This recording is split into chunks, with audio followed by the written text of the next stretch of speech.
Okay.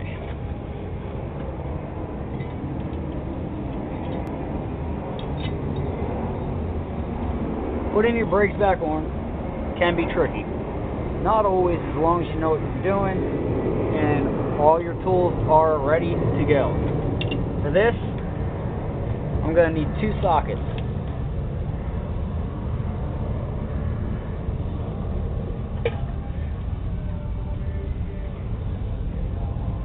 The first set of bolts, which is the last set actually, this is to hold your caliper on. There's 2 bolts here.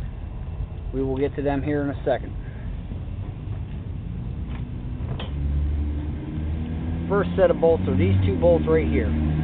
They are very, very large. They hold your brake assembly on, which is your brake housing. We will work with them first. The socket that I use for them is a 21 millimeter. Just makes it a lot quicker, a lot easier.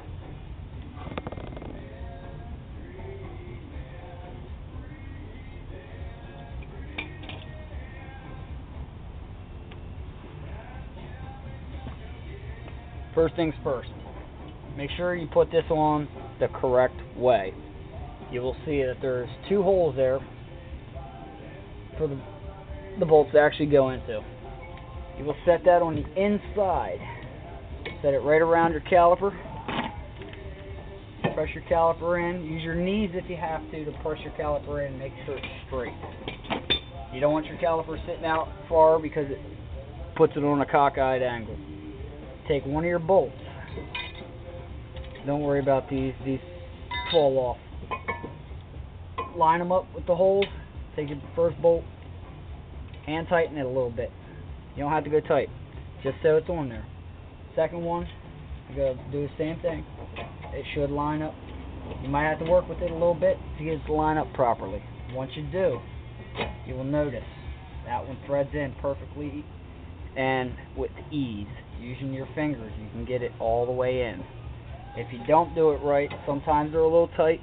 Put a little anti-seize on them. Run it in, pull it back out, put it back in. That way it cleans the threads on the inside.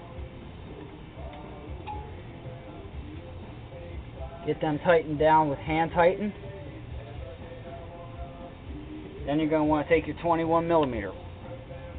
Now I'm using a 1/2 inch drive ratchet wrench, only so I have more torque and better ability to tighten these the correct height, because they should be torqued. I don't have a torque wrench on me right now. I don't feel like getting it out, but make sure you go as tight as you possibly can. You don't want to go just that tight. That's not tight enough, because it's still gonna loosen up. Make sure you put some force into it.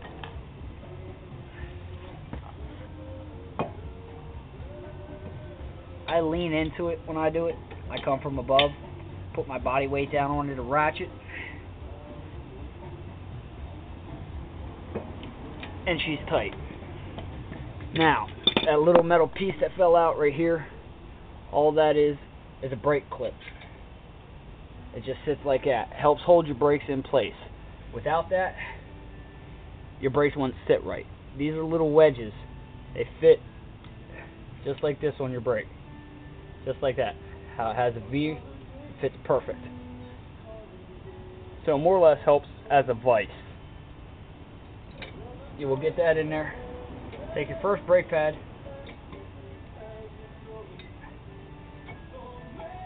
Just set it in there.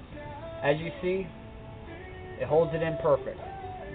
Now you're going to have to take this first brake pad and slide it out a little bit so it look like that. Reason for that is your caliper is not put on yet, so your rotor actually still moves. You're going to take that rotor and you're going to slide it over, press it in, take your second brake, set it on the bottom one. Maybe not. Go from the top. Top one will be a lot easier. Put it in the top first. Slide that in. So now your brake should be on there. Now the brakes are not going to hold that rotor in place. That's what the caliper's for. So, once you get that done, it's time to move on to the caliper. Now, I have not pressed my calipers in yet for the simple fact that my calipers are dual piston calipers. So, I will show you here in a second how I'm going to press those calipers in without having the proper tools. I have a tool, but it's not a piston press for a caliper.